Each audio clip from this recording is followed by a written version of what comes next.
Good evening, everybody. I am Dr. Niranjan Kumar from Sringeri talking to you today. I speak on intensive care unit. I am going to give you a series of lectures on hospital management.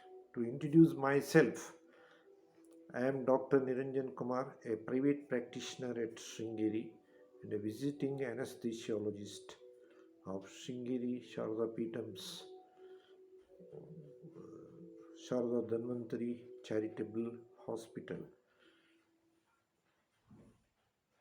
Okay, now during this pandemic time, many are tempted to open ICUs without knowing ICU pros and cons opening. Many have burnt their hands, lost money, and many of my friends have asked to give a lecture on intensive care unit. I have done my post graduation in hospital management, BAMS from SDM College of Ayurveda, Udupi, and a short term course in modern medicine, Bangalore University KC General Hospital, and masters in counseling. And I am also trained in anesthesia. I have given anesthesia to more than 7,000 operations. I have trained 35 batches of nurses who are working at various prestigious hospital in various districts of Chikmagalur, various districts of Karnataka. So let me start the lecture. Today's subject is intensive care unit. Intensive care unit hospital management lecture series by Dr. Niranjan Kumar. Now,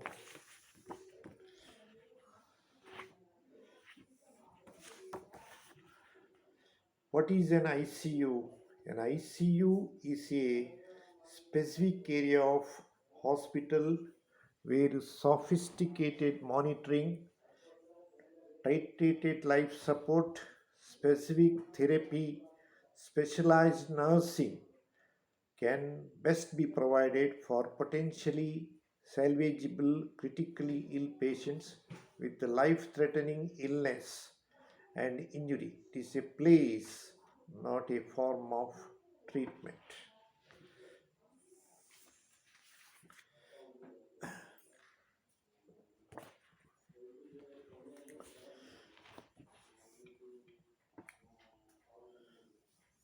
One of the objective of ICU is to decide which type of patient should be treated.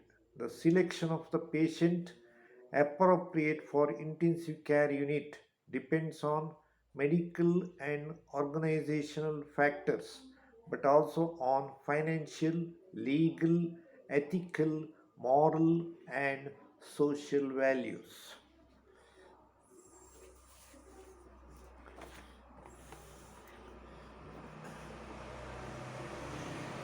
Now, let us classify the various types of ICU.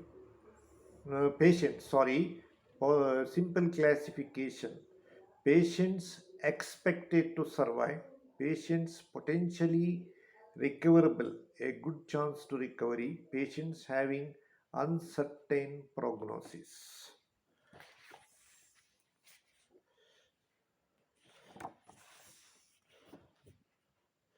Now, classification on type of patient admitted.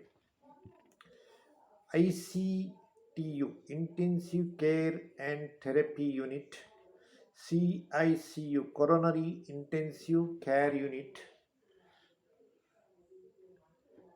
Pulmonary Intensive Care Unit, Burns Intensive Care Unit, Obstetrics Intensive Care Unit, Neonatal Intensive Care Unit, Medical and Surgical Intensive Care Unit.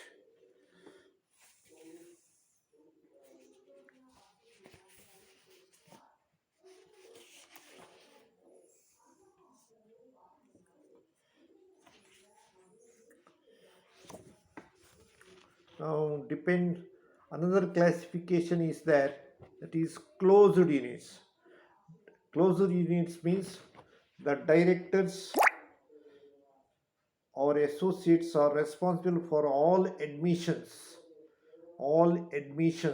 and discharge. Once the patient is admitted, the unit team looks after it in collaboration with admitting team. Semi-closed unit. The directors of ICU and associates must review and approve all admissions. However, they should take care of appropriateness of care and staffing level. All final decisions are of administrators.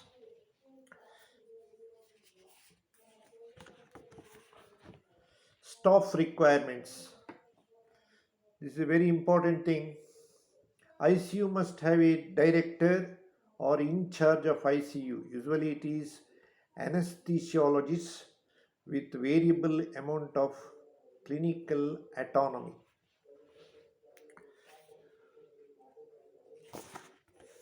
Besides his clinical duties, the in charge of ICU, he has other responsibilities. He is the spokesperson for the unit in administrative matters, provides continuity of care, clinical care, organizes teaching and supervision of teaching junior staff.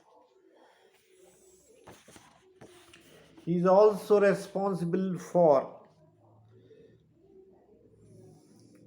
purchasing, servicing of ICU equipment, should initiate research and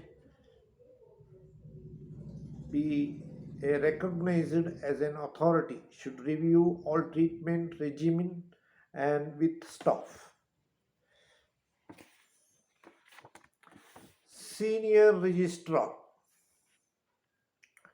Senior registrar. One senior resident post MD will always be on duty. The duty shift is 12th hourly. The senior resident can initiate action without prior permission. Later consultants may be informed. Junior resident ICU. One doctor in training will be on training on duty in unit day and night.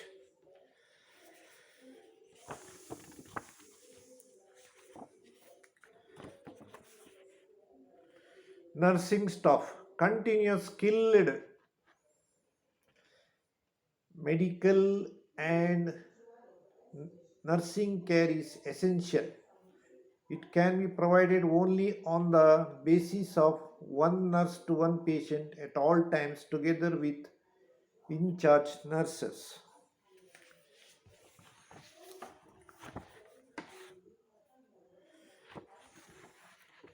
Intensive care staff requirements. Direct requirement for provision of constant medical care, 8 beds for example, 4 sisters, 32 trained nurses, 6 nurses in training, 4 registrars on rotation, 1 consultant, 4 domestic staff, 2 ward administrators, 1 secretary, 1 peon, 1 director ICU.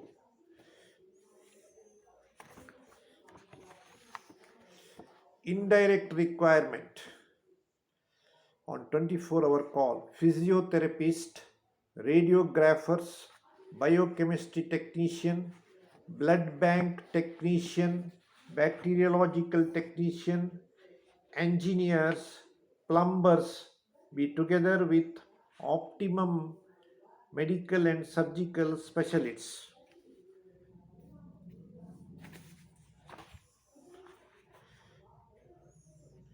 Now let us come to the physical facilities and planning and designing. This is also very important.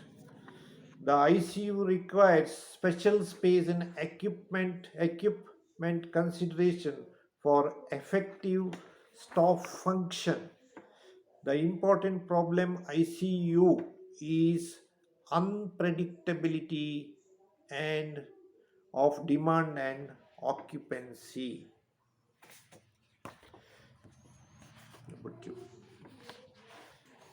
Location of ICUs.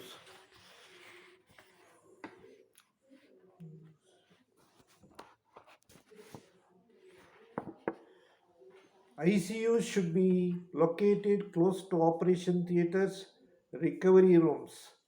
It should be after offer convenient access from emergency respiratory therapy, surgery, and other essential departments. It shall be arranged to eliminate the need of for through traffic.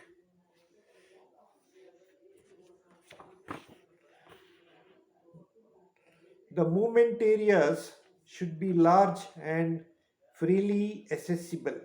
The corridor should be 2.5-meter wide.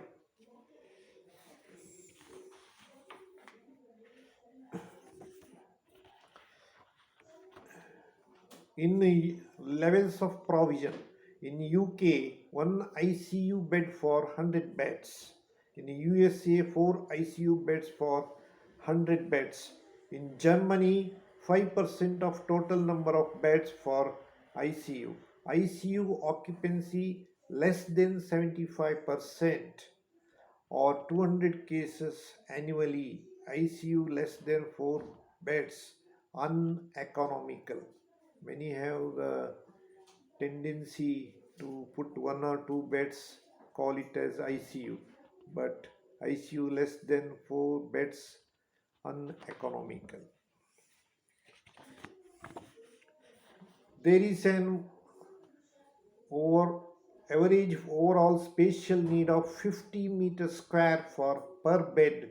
Separate emergency entrance for patients necessary.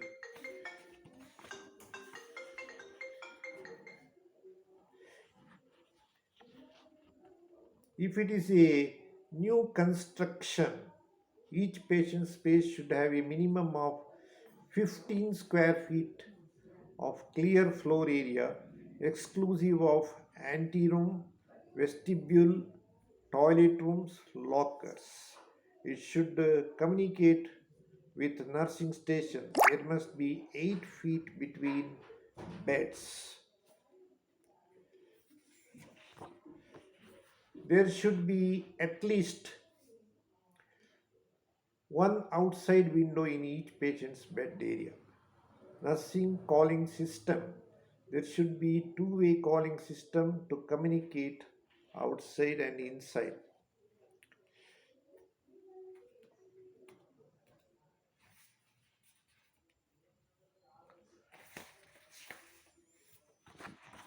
Hand washing fixtures.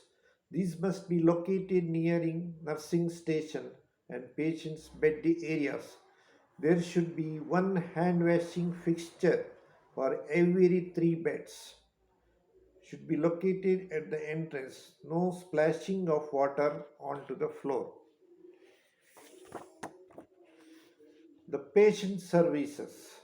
The following are essential things to be in the ICU: pipeline oxygen and suction outlets, medical quality compressed air and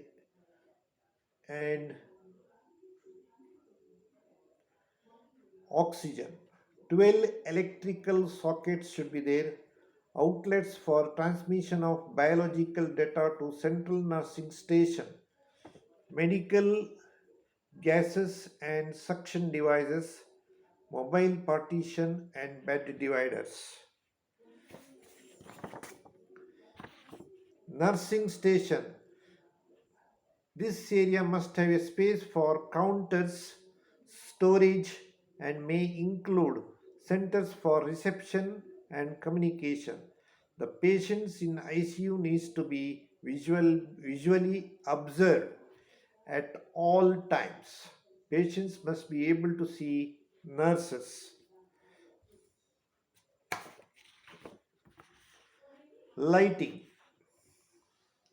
The ICU should be well illuminated with non-reflecting paints works. Medication and nursing area. The ICU should be there for food for 24 hours. Storage and distribution of routine drugs and emergency medication. The area should contain a work counter. Cabinets sink with hot and cold water supply, refrigerator for pharmaceuticals, and should have a minimum of 50 square feet area. Isolation rooms.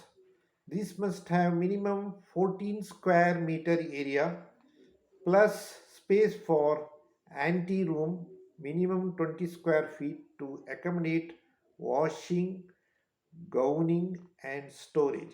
The electrical, medical gas, heating and air conditioning shall support need of the patient.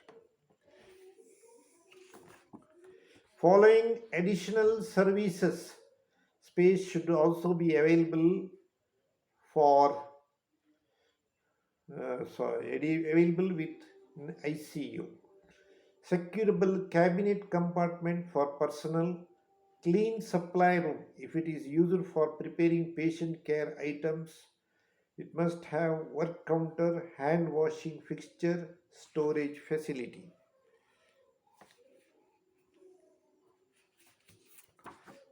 Nourishment station. It should have sink, work counter, refrigerator, storage cabinets, and equipment for hot and cold nourishment.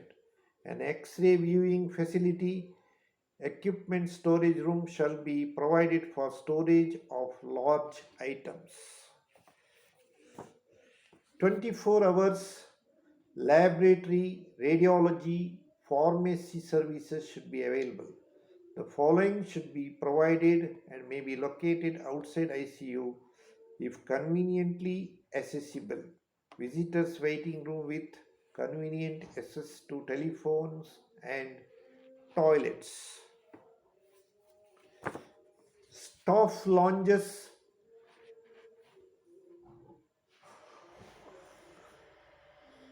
toilets with telephones, intercom and emergency codes alarm connection with provision person for storage of codes. We should have space for comfortable seating and preparation and consumption of snacks and beverages.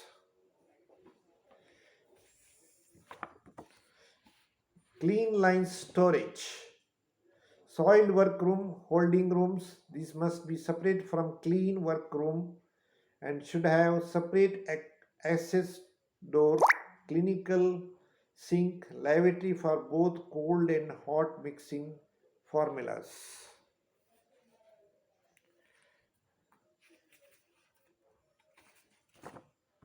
A housekeeping room for containing service sink for floor receptor and provisions for storage of supplies and housekeeping equipment. Storage space for stretchers and wheelchairs in a strategic location without restricting normal traffic. A special room if required by functional programs, sleeping and personal care accommodations for staff on 24-hour on-call work schedule, multi-purpose rooms for staff, patient, families for conferences required.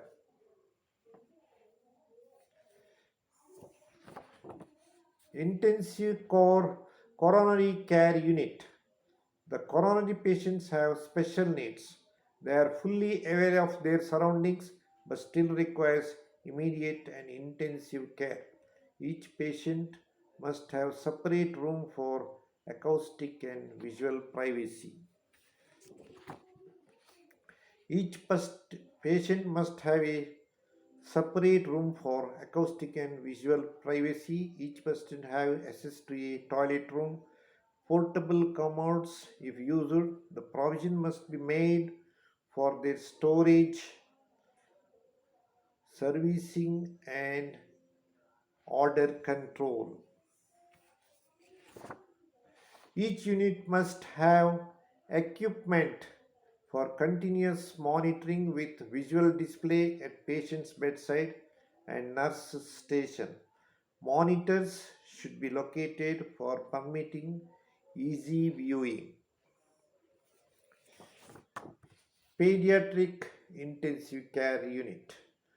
One isolation room for every 6 ward beds. Space at each bedside and separate space for visiting parents. Provision for formula preparation and separate cabinets for toys and garments. Examination and treatment room which should have minimum 100 square feet floor area and must have a hand washing fixture, storage facility, and a desk, counter, or shelf space for waiting.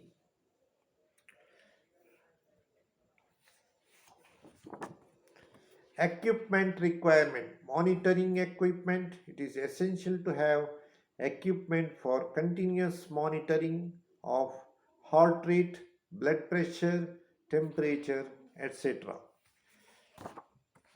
Therapeutic equipment. Majority of patients in ICU receive artificial ventilation necessitating use of ventilation. The choice of ventilator depends on illness the patient may be suffering from in addition to their age and size and financial resources. Admission procedure. The type of patient suitable for admission to ICU are patients with multiple injuries or after major operations, monitoring or support of vital functions, patients requiring support of airway or artificial ventilation of lung.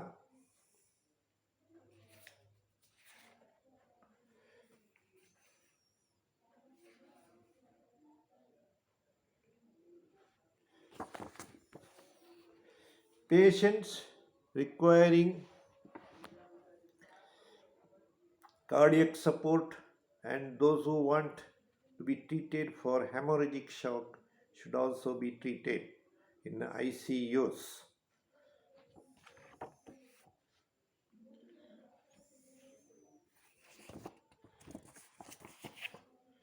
For diagnostic and therapeutic purpose, fiber optic bronchoscopy is required.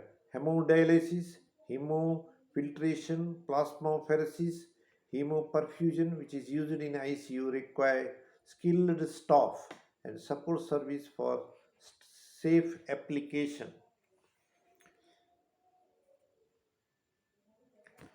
Admission to ICU shall be normally be recommendation of ICU consultant. Admission will be made to ICU only if bed is available or make alternative arrangement till alternate arrangement is made.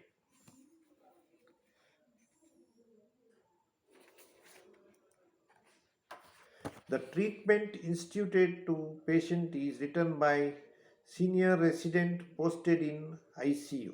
Discharge is done in consultation with the doctor who admitted the case.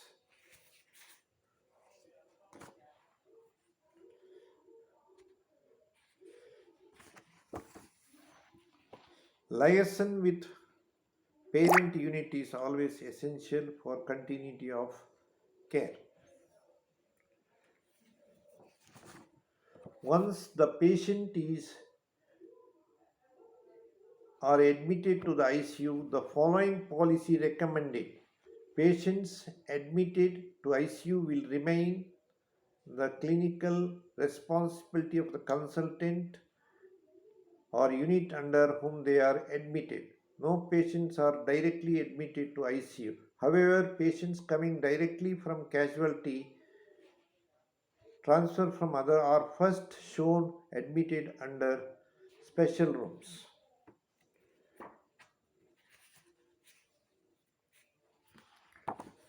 One waiting room may serve several critical care units, adequate office staff adjacent to ICU for medical personnel, which should be large enough to permit consulting with members of ICU team and visitors.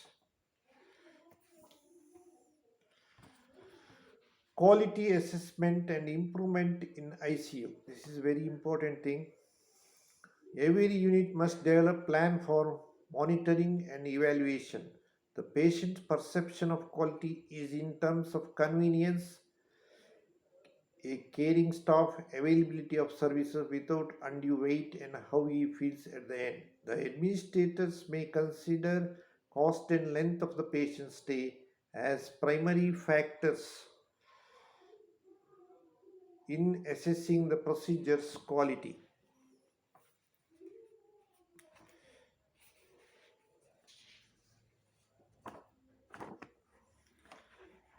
The regulator controller may look at all the above. The 10 steps for monitoring evaluation is as follows. Assign responsibility. Who is responsible? Physician in charge, ICU or in charge ICU or staff. Delineate scope for key function. What to do one looks at. Identify important aspects of care. What activities have highest priority? How to know what you are doing is right? Set indicators. When one knows there is a need for improvement, get triggers for evaluation. What actually needs improvement? Probably methodology.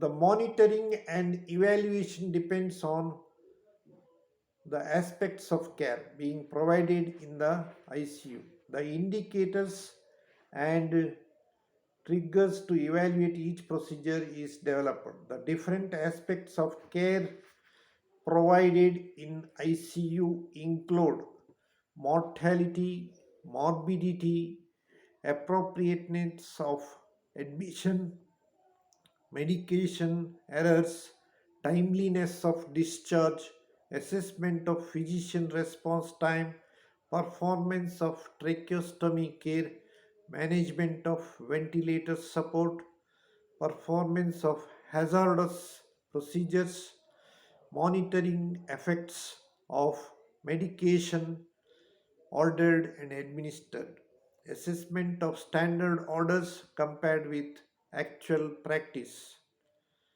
evaluation of patient satisfaction, evaluation of nutritional needs, evaluation of patient care incidents, assessment of IV line, assessment of equipment failure, development of CPR protocol.